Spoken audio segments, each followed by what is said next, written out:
Welcome to Jane Agency. Ang topic natin for today's video ay paano mag-earn sa Taka Live app. Meron tayong newbie task na 7 days. Ang magiging task mo ay 2,000 beans per hour, 2 hours per day. Total of 4,000 beans per day ang makokolekt mo sa solo live or audio live.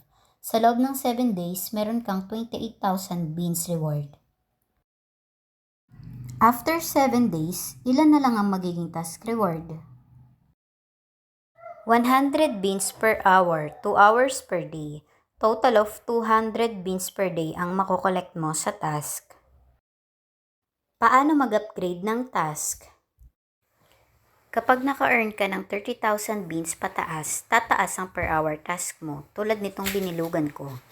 Pag naka-earn ka ng 30,000 beans, magiging 1,000 beans ang task mo per hour, 2 hours per day. Ganon din kapag naka 150,000 earnings ka, magiging 3,000 beans ang task mo per hour, 2 hours per day in 7 days. Paano mapataas ang earnings?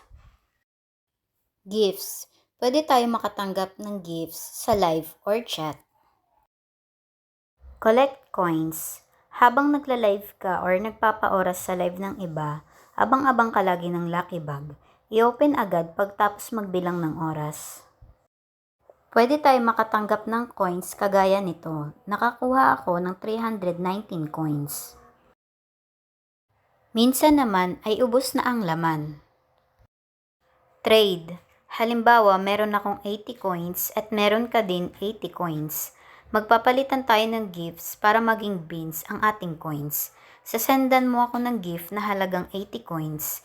Ganon din ako, sasendan kita ng gift na halagang 80 coins. Ganyan ang trade. Gamble. Kung gusto mo pang palaguin coins mo, pwede mo siyang laruin. Pindutin mo lang tong binilugan ko at makikita mo na lahat ng games. Tandaan, gamble ito or sa Tagalog, sugal. Pwedeng maubos, pwedeng lumago ang coins mo para mas malaki ang may trade mo na gift. Matching or calls. Panatilihing naka-on lang itong call palagi. Kusa yan magno-notify sa'yo kapag may pumasok na call. Naka-live ka or hindi, may makukuha kang 50 beans kapag umabot ng 25 seconds. Kapag umabot naman ng 1 minute, may makukuha kang 2-4 beans. Invite. Optional lang ito.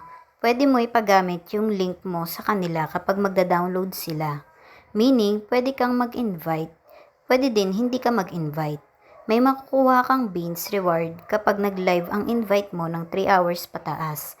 May makukuha ka din na game rebate beans kapag magagamble sila or magsusugal. Complete album. Mag-upload ka ng 6 pictures at 10 video upload. Kahit 5 seconds per video, pwede na. Mahalaga na i-complete mo palagi lahat ng nasa album mo. Mas marerecommend ka sa maraming users kapag may pictures at video upload ka sa account mo. Ito naman yung account ko sa Taka Live. Last but not the least, entertain users. Batiin mo lagi mga pumapasok sa solo live mo or audio live mo. Banggitin mo yung names nila. Kamustahin, mga ganon. Kapag nag-chat sila sa inbox, ay replyan natin. Makipag-friends tayo sa kanila at kapag magaan na ang loob nila sa atin, pwede tayo manghingi ng gift. Yung iba naman kusang nagbibigay ng gift kahit hindi ka manghingi. Sa mga nagtatanong kung saan ako pwede kontakin, pakihanap lang sa Facebook itong page na Taka Live Jane Agency para mag-guide kayo sa mga dapat na gawin. Paki-subscribe na din ng ating channel para updated kayo lagi sa mga bagong tutorial ng mga earning apps. Maraming salamat!